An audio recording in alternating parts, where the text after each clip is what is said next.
तो day trips का कैसे है कि आप अपने होटल से ही बुक कर सकते हो या फिर आप बाहर जाके जो वाटर स्पोर्ट्स वाली शॉप्स हैं आप वहाँ से ही बुक कर सकते हो। बट ऑब्वियसली होटल में आपको थोड़ा एक्सपेंसिव पड़ेगा, तो आप बाहर शॉप से ही बुक करना।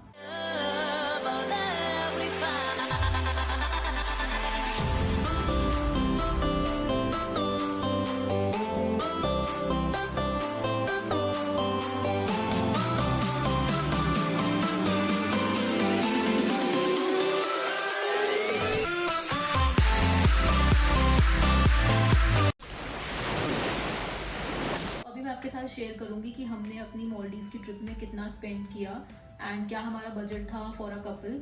एंड हम वहाँ पे 6 डेज रुके थे बेसिकली, तो मैं पूरा सारी डिटेल्स जो बजट के रिगार्डिंग है, प्राइस के रिगार्डिंग है, सब आपके साथ शेयर करने वाली हूँ अभी। तो सबसे पहले बात करते हैं फ़्लाइट्स की। तो हमने जो फ़्लाइट बुक की थी वो थी दिल्ली टू मॉलडीव्स एंड हमने जो फ़्लाइट बुक की थी उसकी कॉस्ट हमें पड़ी 21,000 round trip for 1 person, which is around 42,000 for 2 people round trip. जो थोड़ा सा कॉस्टली है बिकॉज हमने रिटर्न की फ़्लाइट अलग बुक करी थी एंड वहाँ जाने की जो फ़्लाइट थी हमारी दिल्ली से मॉलडीव्स की वो हमने अलग बुक करी थी because we were not sure कि हमें कब वापस आना है, कितने दिन वापस स्टे करना है। बट अगर आप राउंड ट्रिप बुक करते हो तो आपको बहुत ईजी दिल्ली से मॉलडीव्स की जो फ़्लाइट है वो आपको मिल जाएगी 15 to 18,000 फॉर 1 पर्सन।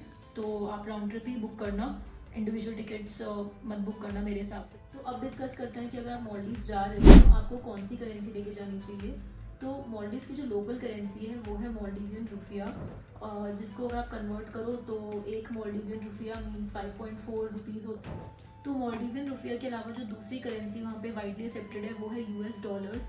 तो आप यूएस डॉलर भी वहाँ पे लेके जा सकते हो, या आपके पास कोई फॉरेक्स कार्ड या क्रेडिट कार्ड है तो आप वो भी लेके जा सकते हो, वो भी हर जगह वहाँ पे एक्सेप्ट होता है, तो ऐसी कोई प्रॉब्लम आती नहीं है। बट मैं यहाँ से इंडिया से 20,000 यानी कि 238 और यूएस डॉलर्स अपने साथ लेकर गई थी। और एक चीज़ बहुत इंपॉर्टेंट मैं आपको बताना चाहूँगी कि इंडिया में आपको इंडियन रुपीज़ से मॉलडीवियन रुपया कन्वर्जन आप नहीं कर पाओगे, आपको इंडिया में मॉलडीवियन रुपया नहीं मिलेंगे बिकॉज ये जो मॉलडीव्स की लोकल करेंसी है ना ये सिर्फ आपको मॉलडीव्स में ही मिलती है। तो अगर आप इंडिया से यूएस डॉलर्स लेकर जाते हो और फिर यूएस डॉलर्स को वहाँ पे मॉलडीवियन रुपया में कन्वर्ट करते हो, तो अगर आपके पैसे बच जाते हैं ना तो आपको वापसी में दोबारा से एमवीआर से यानी मॉलडीवियन रुपया से यूएस डॉलर में कन्वर्ट वहीं पे करा के आना पड़ेगा। अगर आप इंडिया में ले आए मॉलडीवियन रुपया तो आपके वो कन्वर्ट नहीं हो पाएंगे। तो ये एक बहुत ही इंपॉर्टेंट चीज़ है। तो मैं यहाँ से यूएस डॉलर लेके गई हूँ बट मुझे एक भी यूएस डॉलर स्पेंड नहीं करना पड़ा बिकॉज मैं अपने साथ 2 फॉरेक्स कार्ड लेके गई थी, जिसमें से एक था मेरा बुक माई फॉरेक्स का कार्ड। तो बुक माई फॉरेक्स का जो मेरा कार्ड था वो बेसिकली एक प्रीपेड फॉरेक्स कार्ड है जिसमें कोई फॉरेक्स मार्कअप नहीं होता एंड उसकी कोई ज्वाइनिंग फीस भी नहीं होती, और उसमें अनलोडिंग एंड लोडिंग यानी कि जो भी करेंसी आप उसमें लोड कर रहे हो उसकी कोई लोडिंग या अनलोडिंग की फीस नहीं होती, बस एक जीएसटी का अमाउंट होता है जो आपको पे करना पड़ता है जब भी आप उसमें कोई करेंसी लोड कर रहे हो या जब भी अनलोड कर रहे हो। तो ये कार्ड था जो मैं लेके गई थी। तो दूसरा जो फॉरेक्स कार्ड मैं अपने साथ लेके गई थी वो था Scapia federal bank credit card. तो ये बेसिकली क्रेडिट कार्ड है, तो इसमें कोई अनलोडिंग लोडिंग का प्रॉब्लम नहीं होता जैसे कि बुक माई फॉरेक्स में है। और ये जो क्रेडिट कार्ड है मुझे फ्री ऑफ कॉस्ट मिला था बेसिकली, इसकी कोई ज्वाइनिंग फ़ीस नहीं है अभी और ना ही इसकी कोई रिन्यूअल फ़ीस है, और इसमें ज़ीरो फॉरेक्स मार्कअप है, तो आपको कोई एक्स्ट्रा चार्जेस जो है फॉरेक्स के पे नहीं करने पड़ते। और मैंने अपनी जितनी भी पेमेंट्स थी वो सारी स्कैपिया कार्ड से करी, मैंने अपने बुक माई फॉरेक्स कार्ड को यूज़ भी नहीं किया बिकॉज एक तो बुक माई फॉरेक्स में बहुत बड़ा ये कंस्ट्रेंट है कि अगर आप उसमें पैसे लोड करते हो तो उनको रिफ्लेक्ट होने में कार्ड में थोड़ा टाइम लगता है। बट स्कैपिया क्रेडिट कार्ड में क्योंकि वो क्रेडिट कार्ड है तो ऐसी कोई प्रॉब्लम ही नहीं है। और दूसरी बात ये कि मैंने चेक भी किया कि जो भी उस टाइम पे यूएसडी का या एमवीआर का जो भी उस टाइम पे रेट चल रहा है ना गूगल पे, वो एग्जैक्टली वही आपसे चार्ज करते हैं, कोई हिडन चार्जेस नहीं होते। तो दोनों जो कार्ड्स हैं, बुक माई फॉरेक्स का जो फॉरेक्स कार्ड है और जो स्कैपिया का कार्ड है, दोनों का जो ज्वाइनिंग का लिंक है, अप्लाई का लिंक है, वो मैं डिस्क्रिप्शन बॉक्स में डाल दूंगी। एंड एक डिटेल वीडियो भी हम लोग अपलोड कर देंगे जिसमें हम इन दोनों कार्ड्स को कंपेयर करेंगे और इनके लिए कैसे अप्लाई करना है, क्या क्या चीज़ें इनके बारे में, जो भी डिस्क्रिप्शन है वो सब भी हम आपको उस दूसरी वीडियो में बता देंगे ताकि आप खुद ही डिसाइड कर सको कि आपको कौन सा कार्ड बेटर लगा। तो जो मैंने करेंसी ली थी यानी जो मैंने यूएस डॉलर्स खरीदे थे इंडिया से, वो मैंने लिए थे बुक माई फॉरेक्स से। तो बेसिकली बुक माई फॉरेक्स पे जाके आप करेंसी नोट्स भी परचेज करते हो। तो 20,000 के हिसाब से मुझे $238 मिले एंड मैंने जिस दिन ऑर्डर प्लेस किया उसके 2 दिन बाद ही मुझे डॉलर्स जो हैं वो करेंसी नोट्स जो है मेरे घर पे डिलीवर हो गए। एंड जब डिलीवर हुए थे तो उन्होंने मुझसे बस जो डिलीवरी पर्सन आए थे उन्होंने मुझसे मेरा पासपोर्ट लिया और बस मेरा पासपोर्ट चेक किया। और जब मैंने ये ऑर्डर प्लेस किया था उस टाइम पे भी वो आपसे आपका पासपोर्ट जो है उसकी पीडीएफ मांगते हैं और आपकी जो फ़्लाइट की रिटर्न टिकट्स हैं और जो जाने की टिकट्स हैं वो आपसे मांगते हैं। तो ये 2-3 चीज़ों की रिक्वायरमेंट होती है, ज़्यादा कुछ नहीं। एंड उसका भी लिंक कि आप करेंसी नोट कहाँ से परचेज कर सकते हो वो भी मैं आपको डिस्क्रिप्शन बॉक्स में दे दूँगी। बस एक चीज़ है कि अगर आप करेंसी नोट बुक माई फॉरेक्स से लेते हो तो आपको थोड़े extra charges, I think service charges जो होते हैं वो पे करने पड़ते हैं। तो मैंने 20,000 रुपीज़ की करेंसी ली और मुझे 322 रुपीज़ और जो है सर्विस चार्जेस पे करने पड़े, तो वो आपको पे करने पड़ेगा। तो अब बात करते हैं कि मालदीव में आपको कहाँ पे स्टे करना है। वहाँ पे बेसिकली बहुत सारे आइलैंड्स हैं, कुछ तो प्राइवेट आइलैंड्स हैं जहाँ पे प्राइवेट रिसोर्ट्स हैं, जहाँ पे वाटर विलाज होते हैं, और बाकी आपके पब्लिक आइलैंड्स हैं जैसे कि गफारू है, माफूशी है, और भी कुछ पब्लिक आइलैंड्स हैं जहाँ पे नॉर्मल वहाँ के पब्लिक भी रहती है, लोग भी रहते हैं, और वहाँ पे कई सारे होटल्स और रिसोर्ट्स भी होते हैं। तो हमने प्रेफर किया कि हमें पब्लिक आइलैंड में स्टे करना है, बिकॉज हमें वाटर विला में स्टे करने का इतना मन नहीं था, हमें था कि हम थोड़ा एक्सप्लोर करेंगे। तो अगर आप भी थोड़ा एक्सप्लोर करना चाहते हो तो आप, और बजट का भी कंस्ट्रेंट है, तो ऑब्वियसली आपको पब्लिक आइलैंड पे स्टे करना चाहिए। तो हमने जिस पब्लिक आइलैंड पे स्टे किया था उसका नाम था माफूशी, जो कि वहाँ का बहुत ही फेमस और I think one of the most visited island है वहाँ पे। तो आप जिस भी पब्लिक आइलैंड पे स्टे करना चाहते हो वहाँ तक पहुँचने के लिए आपके पास 3 ऑप्शंस हैं। या तो आप पब्लिक फेरी ले सकते हो। पब्लिक फेरी का क्या रहता है कि एक तो फ्राइडे को पब्लिक फेरी अवेलेबल नहीं होती है वहाँ पे, और दूसरी चीज़ ये है कि थोड़ा अनरिलायबल ऑप्शन है, उसके कुछ फिक्स्ड टाइमिंग्स होते हैं। अब हो सकता है आपकी फ़्लाइट का टाइमिंग उससे मैच ना करे तो आपको फिर इशू आएगा अगर पब्लिक फेरी पे डिपेंड करोगे। और पब्लिक फेरी फिर आपको वहीं जाके पता करना पड़ेगा, वहीं पे बुक करनी पड़ेगी। बट बेस्ट चीज़ उसकी यही है कि उसकी कॉस्ट जो है सिर्फ $2 है पर पर्सन एक साइड का। तो आने जाने का आपको 2 लोगों का जो है वो सिर्फ $8 पड़ेगा। तो ये बहुत ज़्यादा कॉस्ट इफेक्टिव है, बट वैसे बहुत अनरिलायबल है, कभी भी कैंसिल हो जाती है। तो इसलिए हमने पब्लिक फेरी ऑप्ट नहीं किया, क्योंकि वो टाइम भी ज़्यादा लेती है। जैसे मुझे जो पता था, आई थिंक 2 आवर्स अराउंड लेती है माफूशी पहुंचाने के, जबकि वैसे हम माफूशी स्पीड बोट से जाएं तो सिर्फ आधे घंटे में पहुंच सकते हैं, तो बहुत ज़्यादा टाइम भी वेस्ट होगा उसमें। सेकंड जो ऑप्शन है वो है स्पीड बोट का, जो कि सबसे रिलायबल और सबसे फीजिबल ऑप्शन है। तो स्पीड बोट की आपको जो कॉस्ट है वो सिर्फ 25 USD पर पर्सन पड़ेगी फॉर वन साइड। तो हमने स्पीड बोट के जो पे किया था वो था $100 फॉर 2 पीपल राउंड ट्रिप की। वो हमें लेकर जाएंगे एयरपोर्ट से माफूशी तक और फिर माफूशी से एयरपोर्ट तक। तो स्पीड बोट का कैसा है कि आप वहाँ जाके एयरपोर्ट से भी स्पीड बोट बुक कर सकते हो, वहाँ पे भी प्रोवाइडर्स हैं। बट बेस्ट ऑप्शन यही रहता है कि आप अपने होटल से ही बुक करो। आप वहाँ पे जब होटल बुक करो तो आप व्हाट्सएप के थ्रू उन्हें कॉन्टैक्ट कर लो और उन्हीं से स्पीड बोट ट्रांसफ़र बुक कर लो। उसका जो बेनिफिट होता है वो ये होता है कि आपके जो होटल वाले हैं, एक तो वो आपके टाइम के अकॉर्डिंगली आपको स्पीड बोट में लेकर जाएंगे। सेकेंड चीज़ ये कि वो आपको बैगेज का या अपने लगेज का कोई भी टेंशन लेने की ज़रूरत नहीं है। वो खुद उसे ट्रांसफ़र करेंगे होटल तक, खुद पहुँचा देंगे। आपको कोई टेंशन लेने की ज़रूरत नहीं है कि अब उठा के लेके जाओ बैग्स एंड ऑल, इसकी कोई टेंशन नहीं है। और दूसरी चीज़ है ये है कि होटल में भी आपको बोले कि वो $35 चार्ज करेंगे एक साइड का या $30 चार्ज करेंगे, तो आप उनसे नेगोशिएट करोगे तो वो $25 में एक साइड की आपको स्पीड बोट की ट्रिप दे देते हैं। तो आप उनसे नेगोशिएट ज़रूर करना, ज़्यादा में बुक मत करना, बिकॉज यही स्टैंडर्ड रेट है माफूशी तक जाने का। और स्पीड बोट जैसे मैंने बताया कि स्पीड बोट जो है वो आधे घंटे में आपको माफूशी पहुंचा देती है, मैक्सिमम 40 मिनट्स में। एंड फ्राइडेज़ को स्पीड बोट्स भी नहीं चलते, तो मेक श्योर कि आपकी जो रिटर्न की टिकट है वो फ्राइडे की बुक ना हो, वो सैटरडे या किसी भी दूसरे वीकडे की बुक दो, लेकिन फ्राइडे की बुक नहीं होनी चाहिए। तीसरा जो ऑप्शन होता है वो होता है सी प्लेन का, but seaplane I don't think वो पब्लिक आइलैंड्स पे जाते हैं। तो सी प्लेन आई थिंक आपको तभी लेना पड़ेगा अगर आप किसी प्राइवेट रिसोर्ट में जा रहे हो, और वो काफ़ी कॉस्टली होते हैं। उसकी कॉस्ट मुझे एग्जैक्टली नहीं पता है, वो डिपेंड करती है आपके रिसोर्ट पे, तो आप उनसे कांटेक्ट कर सकते हो। बात करते हैं फूड की, तो मालदीव में फूड के बारे में मैंने जितनी भी रिसर्च करी और जो खुद एक्सपीरियंस किया, वहाँ पे इंडियन रेस्टोरेंट्स तो हैं, बट टेस्ट ऑब्वियसली आपको इंडिया जैसा नहीं मिलेगा। एंड वहाँ पे फूड थोड़ा कॉस्टली भी है। एक ऑप्शन आपके पास ये है कि आप अपने होटल में फुल बोर्ड या हाफ बोर्ड इंक्लूड कर सकते हो, जिसमें हाफ बोर्ड में आप ब्रेकफास्ट के साथ लंच या डिनर में से कोई एक मील इंक्लूड कर सकते हो, और फुल बोर्ड में आपके सारे meals lunch dinner breakfast hotel में इंक्लूडेड होंगे। बट मैं वो ऑप्शन बिल्कुल भी रिकमेंड नहीं करूँगी, बिकॉज वहाँ पे ब्रेकफास्ट में तो मेरा एक्सपीरियंस बहुत ख़राब था, बिकॉज सिर्फ और सिर्फ वहाँ पे कॉन्टिनेंटल ऑप्शंस ही थे, इंडियन ऑप्शंस नहीं थे। तो आई डोंट थिंक कि आपको फुल बोर्ड लेना चाहिए या हाफ बोर्ड भी लेना चाहिए, सिर्फ ब्रेकफास्ट इंक्लूड करना चाहिए। नेक्स्ट चीज़ है कि हमने फूड पे कितना स्पेंड किया वहाँ पे, तो हमने 6 दिनों में 2 लोगों के हिसाब से हमने सिर्फ 8,000 रुपीज़ वहाँ पे फूड पे स्पेंड किया। बिकॉज हम यहाँ से इंडिया से कुछ पैकेज फूड लेके गए थे, बिकॉज हमें पहले से पता था कि वहाँ पे खाना इतना अच्छा नहीं मिलेगा और हमें अपना टेस्ट का पूरा ख्याल रखना था। तो हम यहाँ से पैकेज फूड लेके गए थे, जो आप भी कर सकते हो अगर आपको बजट में ट्रिप करनी है तो आप पैकेज फूड लेके जा सकते हो। या फिर वहाँ पे भी कई सारे सुपर मार्केट्स हैं जहाँ से आप पैकेज फूड जैसे कि ब्रेड्स एंड ऑल खरीद सकते हो। तो हमने वहाँ से ही ब्रेड वगैरह ले ली थी एंड वहाँ पे जो ब्रेड थी हमें 90 रुपीज़ की पड़ी थी एक स्टोर में, और एक और स्टोर में 110 रुपीज़ की थी, तो आप वो देख सकते हो। और वहाँ पे जो रेस्टोरेंट्स में हम गए तो रेस्टोरेंट्स में इंडियन फूड तो टेस्ट वाइज इतना अच्छा नहीं था, बट काफ़ी सारे रेस्टोरेंट्स में इंडियन फूड अवेलेबल था। एंड रेस्टोरेंट में अगर आप जाओगे तो 2 लोगों के हिसाब से आपको समवेयर अराउंड 1500 to 2000 का बिल तो आएगा ही आएगा, विच इज़ मिनिमम। तो उस हिसाब से हमने 8000 रुपीज़ स्पेंड किया, बिकॉज हम ब्रेकफास्ट तो हमारा होटल में इंक्लूडेड था, और एक मील में हम लोग अपना पैकेज फूड खा लेते थे, और एक मील में हम लोग वहाँ पे डिनर या लंच में से कोई भी एक हम रेस्टोरेंट में चले जाते थे। तो 1500 to 2000 हमारा हर बार बिल आता ही था।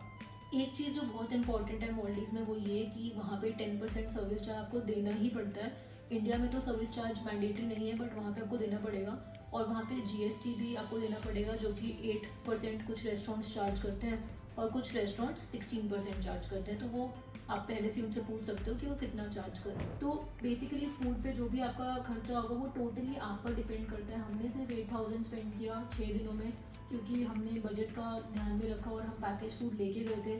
बट अगर आप बाहर से सारा टाइम खाओगे तो आपका बजट एक्सटेंड हो सकता है ऑब्वियसली, तो it will depend upon you. अब बात करते हैं कि माफूशी में एक्सप्लोर करने के लिए क्या क्या है। तो टू बी ऑनेस्ट वहाँ पे ज़्यादा कुछ नहीं है एक्सप्लोर करने के लिए। बहुत ही छोटा सा आइलैंड है, 3 से 4 किलोमीटर का आइलैंड है। आई मीन इतना छोटा है कि हमने कई बार तो ऐसा हो कि हमने with in half an hour पूरे आइलैंड का एक सर्कल में चक्कर काट लिया। तो काफ़ी छोटा आइलैंड, बट हाँ आप वहाँ पे वाटर स्पोर्ट्स कर सकते हो, डे ट्रिप्स कर सकते हो। तो वाटर स्पोर्ट्स के लिए वहाँ पे बहुत सारे ऑप्शंस हैं, जैसे कि जो कानी बीच रिसोर्ट है या फिर जो बिकिनी बीच है, वहाँ से अगर आप जाओगे लेफ्ट साइड में तो पूरी एक लेन है जहाँ पे वाटर स्पोर्ट्स की बहुत सारी शॉप्स हैं, और वहाँ पे आप वाटर स्पोर्ट्स की बुकिंग करा सकते हो या डे ट्रिप्स की बुकिंग करवा सकते हो। अब बात करते हैं कि वाटर स्पोर्ट्स की और डे ट्रिप्स की क्या कॉस्ट रहती है वहाँ पे। तो वाटर स्पोर्ट्स मैंने जितना पता किया, वहाँ पे आपको अगर पैरासेलिंग करनी है तो $80 एक कपल के लिए वो चार्ज करते हैं, जिसमें उनका ड्रोन वीडियो वो आपको शूट करके देंगे, वो इंक्लूडेड होता है $80 में। और इसमें कोई भी नेगोशिएशन नहीं होती, बिकॉज हमने ऑलमोस्ट सारी जितनी भी शॉप थी ना हमने सबसे पता किया, बट सब लोग $80 में ही पैरासेलिंग करवा रहे थे। इसके अलावा जो बेटर ऑप्शन है ना वो ये है कि आप एक 4 एक्टिविटीज़ का पैकेज ले सकते हो, जिसमें आपकी पैरासेलिंग होती है, फन ट्यूब होती है, कायाकिंग होती है और एक जेट स्की। तो आपको ये 4 एक्टिविटीज़ का पैकेज मिल जाएगा।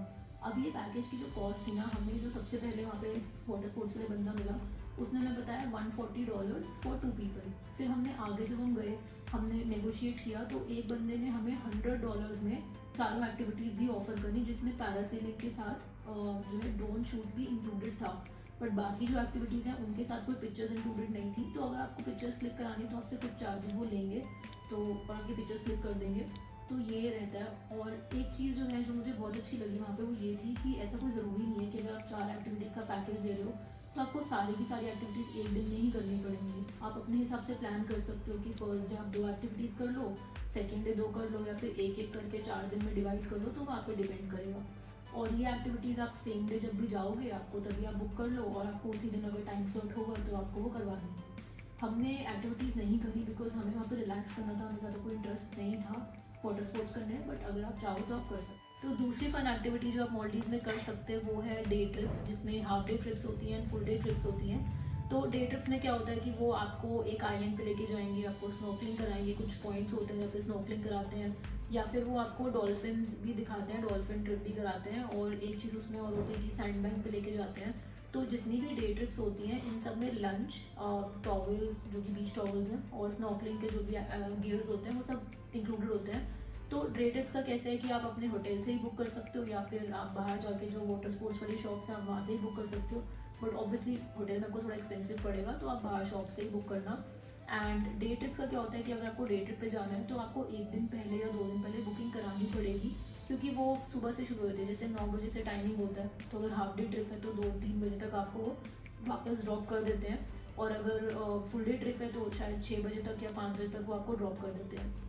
तो हर डे ट्रिप में जो है अलग अलग एक्टिविटीज़ होती हैं। किसी में सैंड बैंक और स्नॉकलिंग होती है, किसी में आइलैंड्स की विजिट होती है, किसी में रिसोर्ट ट्रिप होती है जिसमें आपको एक प्राइवेट रिसोर्ट में यानी कि प्राइवेट आइलैंड पे आपको लेके जाते हैं, वहाँ पे आप पूरे दिन चिल कर सकते हो, और फिर आपको शाम को वापस आपके आइलैंड पे ड्रॉप कर देते हैं।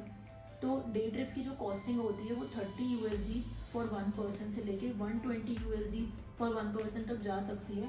30 USD वाली जो डे ट्रिप होती है वो बहुत ही बेसिक वाली होती है, जिसमें सिर्फ एक सैंड बैंक, स्नॉर्कलिंग और आई थिंक एक आइलैंड विजिट उसमें इंक्लूडेड होता है। और जो 120 USD वाली होती है उसमें आपका रिसोर्ट का विजिट होता है, और ये सब पर पर्सन के प्राइसेस हैं। तो आप अपने बजट के अकॉर्डिंग और अपने मूड के अकॉर्डिंग आप कोई भी डे ट्रिप बुक कर सकते हो। हमने ऑनेस्टली कोई भी डे ट्रिप बुक नहीं की थी, हमने पता किया था बिकॉज हमें आपको इन्फॉर्मेशन देनी थी, बट हमने बुक नहीं की बिकॉज हमें जो है वहाँ पे रिलैक्स करना था। तो हमें वहाँ पे टाइम इन चीज़ों में स्पेंड नहीं करना था, बिकॉज अगर हम किसी भी डे ट्रिप पे जाते तो हमारा फुल डे उसी में चला जाता, और हम सिर्फ रिलैक्स करने के पर्पज़ से मॉलडीव्स गए। एक बहुत ही इंपॉर्टेंट इन्फॉर्मेशन जो मैं देना चाहूँगी वो ये है कि अगर आप मॉलडीव्स जा रहे हो ना तो प्लीज़ वहाँ पे सीज़न टाइम में ही जाओ। यूजुअली आजकल लोग प्रेफर करते हैं कि कहीं भी जाने तो ऑफ सीजन में जाए, क्योंकि क्या होता है कॉस्ट हर चीज़ की कम होती है, चाहे वो फ्लाइट्स हो चाहे होटल्स हो, बट क्राउड भी कम होता है, तो वो चीज़ भी सही लगती है सबको।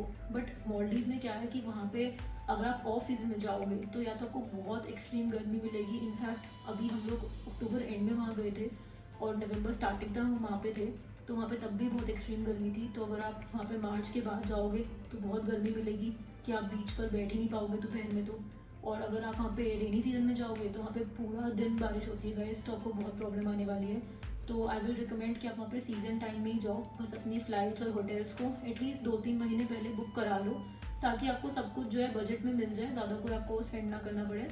और एक बहुत ही इंपॉर्टेंट इन्फॉर्मेशन है गाइस, अगर आप मॉलडीव्स जा रहे हो तो आप प्लीज़ वहाँ पे बिल्कुल भी अल्कोहल लेके मत जाना। अगर आप ड्यूटी फ्री से अल्कोहल लेके वहाँ जाओगे ना तो आपकी एयरपोर्ट पे ही वो बॉटल्स वो सीज कर लेंगे, बिकॉज मॉलडीव्स एक मुस्लिम कंट्री है, वहाँ पे अल्कोहल बैंड है। आपको प्राइवेट आइलैंड पे तो अल्कोहल अपने होटल में मतलब रिसोर्ट में मिल जाएगी, बट आपको पब्लिक आइलैंड पे अपने होटल में या कहीं पे भी अल्कोहल नहीं मिलेगी। तो इस चीज़ को प्लीज़ ध्यान में रखो। तो अब बात करते हैं वीज़ा की। तो मॉलडीव्स जो है वो इंडियंस के लिए वीज़ा फ्री कंट्री है, एंड इट मीन्स कि आपको वहाँ पे वीज़ा के लिए कोई फ़ीस पे करने की ज़रूरत नहीं है, एंड वीज़ा ऑन अराइवल मिल जाएगा आपको वहाँ पे। बस आपका इमिग्रेशन होगा आपके सोर्स एयरपोर्ट पे। जैसे मेरा जो सोर्स था वो बैंगलोर था, बिकॉज मेरी कनेक्टिंग फ़्लाइट थी, पहले दिल्ली से बैंगलोर मुझे जाना था और फिर बैंगलोर में लेओवर था, उसके बाद बैंगलोर से मॉलडीव्स की फ़्लाइट थी नेक्स्ट डे। तो आपका वहाँ पे इमिग्रेशन होगा, जिसमें आपसे बहुत ही बेसिक क्वेश्चन वो पूछेंगे कि आप क्यों जा रहे हो, किसके साथ जा रहे हो, एंड कितने दिन के लिए जा रहे हो। एंड उसके बाद मॉलडीव्स एयरपोर्ट पे जब आप पहुँचोगे तो वहाँ पे भी बहुत ही सिंपल प्रोसेस है, आपको बहुत ही ईजिली वीज़ा वो दे देते हैं। बट कुछ डॉक्यूमेंट्स की रिक्वायरमेंट होती है, जिसमें सबसे पहले है आपका passport, which is very obvious, आप इंटरनेशनल फ्लाई कर रहे हो तो पासपोर्ट तो चाहिए। सेकंड जो रिक्वायरमेंट होती है वो होता है एक इमिग्रेशन फॉर्म, जो कि आपको फिलअप करना होता है। तो उस इमिग्रेशन फॉर्म को आप अपनी फ़्लाइट से 3 डेज़ पहले या मैक्सिमम 2 आवर्स पहले तक फिलअप कर सकते हो, एंड वो इमिग्रेशन फॉर्म का लिंक हम डिस्क्रिप्शन बॉक्स में डाल देंगे, तो आप उसमें चेक कर सकते हो एंड उसे फिल कर सकते हो। और थर्ड रिक्वायरमेंट होती है कि आपके पास अपनी कंप्लीट आइटिनरी होनी चाहिए, विच मीन्स कि आपके पास अपनी कंफर्म्ड रिटर्न टिकट्स होनी चाहिए। तो आप अपने फ़ोन में उन्हें ज़रूर रखना, अगर आपसे वो पूछते हैं तो वो दिखाने के लिए। एंड एक और चीज़ जो रिक्वायर्ड होती है वो होती है आपकी होटल की बुकिंग्स। तो आपकी होटल की बुकिंग्स भी आपके पास होनी चाहिए फ़ोन में डाउनलोडेड, जो आप उन्हें दिखा सकते हैं। तो अगर ये सब डॉक्यूमेंट्स आपके पास होंगे तो वो बहुत ईजिली आपको वीज़ा दे देंगे। दे जस्ट आस्क यू कि आप कितने दिन के लिए यहाँ पे आए हो, किसके लिए आए हो, and what is the purpose of visit, जो कि ऑब्वियसली टूरिज्म ही है। और अब बात करते हैं कि वहाँ पे मॉलडीव्स पहुँचने के बाद वहाँ पे आपको सिम कार्ड अगर चाहिए तो आप वो कैसे ले सकते हो। तो मॉलडीव्स एयरपोर्ट पे जो हमें एक सबसे अच्छी चीज़ लगी वो ये थी कि वहाँ एयरपोर्ट पे ऑटोमेटिक मशीन्स थी, जिसमें वहाँ पे आपको फ्री में सिम कार्ड मिल जाता है। बट सिम कार्ड फ्री होता है लेकिन आपको उसमें रिचार्ज कराना पड़ता है। तो सिम कार्ड के साथ आपको एक QR कोड देते हैं, उसे स्कैन करके आप अपने हिसाब से रिचार्ज करा सकते हो। और उसकी जो कॉस्ट थी वो I think somewhere around 50 USD थी for 100 GB data, which is quite high, because internet India में तो बहुत ही चीप है, बट वहाँ पे ज़्यादा एक्सपेंसिव था। एंड मेरे हिसाब से तो वैसे इंटरनेट की ज़रूरत वहाँ पे नहीं पड़ती है, बिकॉज आपकी जो भी होटल है, रिसोर्ट है, वहाँ पे वाईफाई होता ही है। तो हमने सिम ले ली थी, दोनों कंपनीज़ की जो वहाँ पे अवेलेबल थी उनकी हमने फ्री सिम ले ली थी। बट हमने डिसाइड किया कि अगर हमें नीड पड़ेगी तो हम रिचार्ज करेंगे बाद में, अदरवाइज़ हम नहीं करेंगे रिचार्ज। तो बेसिकली वहाँ पे जो 2 टेलीकॉम प्रोवाइडर्स हैं जिनकी आपको सिम मिलती है वो है धिरागू और एक ओरिधू नाम से है, मेरी प्रोनाउंसिएशन करो तो, बट ऐसा ही कुछ नाम था। तो इसमें से मैंने जाने से पहले थोड़ी रिसर्च करी थी कि इनमें से बेटर कौन सा है, तो मुझे पता चला था कि धिरागू थोड़ा बेटर है। ओरिधू जो है वो 80% ऑफ मॉलडीव्स को कवर करता है नेटवर्क्स के मैटर में, बट मैंने दोनों की सिम्स ले ली थी बिकॉज मुझे था कि जिसका प्लान सस्ता होगा मैं वो परचेज़ कर लूँगी अगर मुझे रिक्वायरमेंट। अभी पूरा बजट डिस्कस कर लेते हैं कि हमने क्या क्या स्पेंड किया और क्या हमारी टोटल कॉस्ट थी इस ट्रिप की। तो सबसे पहले तो हमने बुक करी 42,000 की फ़्लाइट, जो कि फॉर 2 पीपल है राउंड ट्रिप, जो हमें थोड़ी महंगी पड़ी बिकॉज हमने अलग अलग बुक करी थी आने जाने की flight. But I am assuming कि आपको 30,000 या 36,000 में 2 लोगों के लिए राउंड ट्रिप मिल जाएगी ईजीली। तो ये आपका हो गया फ़्लाइट का। तो 42,000 मैंने फ़्लाइट का पे किया। उसके बाद 11,000 मैंने पे किया वहाँ पे ग्रीन टैक्स और स्पीड बोट ट्रांसफर्स का, जो आपके लिए भी सेम ही रहेगा बिकॉज उसकी कॉस्ट तो फिक्स ही है। तो 42 + 11 53,000 अभी तक हमने स्पेंड कर दिया। फिर हमने 8,000 स्पेंड किया फूड का, जो आपके लिए थोड़ा ऊपर नीचे हो सकता है डिपेंडिंग अपॉन योर प्रेफरेंस कि आप सारा टाइम होटल रेस्टोरेंट में खाना चाहते हो क्या चाहते हो। तो हमने 8,000 ही स्पेंड किया। तो 53 + 8 हमारा हो गया 61,000। एक जो और एडिशनल कॉस्ट है वहाँ पे वो ये है कि आपको एक ग्रीन टैक्स पे करना पड़ता है, जो होता है $3 पर पर्सन पर नाइट। तो हम वहाँ पे 6 नाइट्स के लिए रुके थे, तो हमने $36 2 लोगों के पे किए थे अपने होटल में। एंड ये मैंडेटरी है कि आप किसी भी रिसोर्ट में किसी भी होटल में जाओ ग्रीन टैक्स वो आपसे ज़रूर लेंगे। तो अभी तक जो हमने कॉस्ट डिस्कस करी वो थी, हमने जो फ़्लाइट्स का हमारा हो गया जो कि हमारा था 42,000 और 2 लोगों का राउंड ट्रिप। फिर हमने 11,000 कुछ अराउंड पे करे, जिसमें हमारा $36 का ग्रीन टैक्स था और हमारे एयरपोर्ट के ट्रांसफर्स भी थे स्पीड बोट वाले। तो ये अभी तक हमने डिस्कस कर लिया। तो अब बात करते हैं होटल की। जो मैंने होटल बुक किया था उसका नाम था Triton beach resort and spa.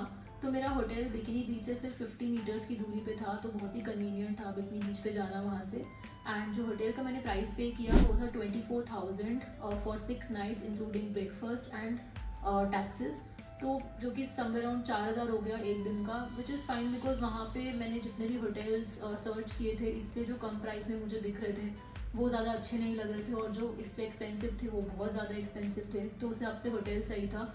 And आपने मेरे ब्लॉग में देखा होगा कि होटल काफ़ी अच्छा था, रूम भी अच्छा था, सारी एमिनिटीज़ भी वहाँ पे अवेलेबल थी और काफ़ी सही था। एक प्रॉब्लम जो मुझे वहाँ पे लगी वो थी कि वाईफाई अच्छा नहीं चल रहा था, बट ठीक है आई अंडरस्टैंड आइलैंड है, मे बी वहाँ पे इंटरनेट का थोड़ा इशू रहता हो, तो वाईफाई वहाँ पे इतना अच्छा नहीं चल रहा था। बट हाँ बेसिक चल रहा था कि आप व्हाट्सअप वगैरह यूज़ कर सकते हो। होटल हमने 4,000 पर डे यानी कि 24,000 का बुक किया था 6 नाइट्स का। वो भी आप ऊपर नीचे कर सकते हो कि अगर आप थोड़े और बेटर रिसोर्ट में जाना चाहो तो ज़्यादा कॉस्ट लगेगी आपकी, थोड़े कम में जाना चाहो तो कम भी हो जाएगा। बट हमारा 24,000 था बिकॉज अगर आप हमारे जैसा बेसिक होटल बुक करोगे ना तो इतना तो आपको पे करना ही पड़ेगा। तो 24,000 वो ऐड हो गया, तो 85,000 हमारा ये हो गया।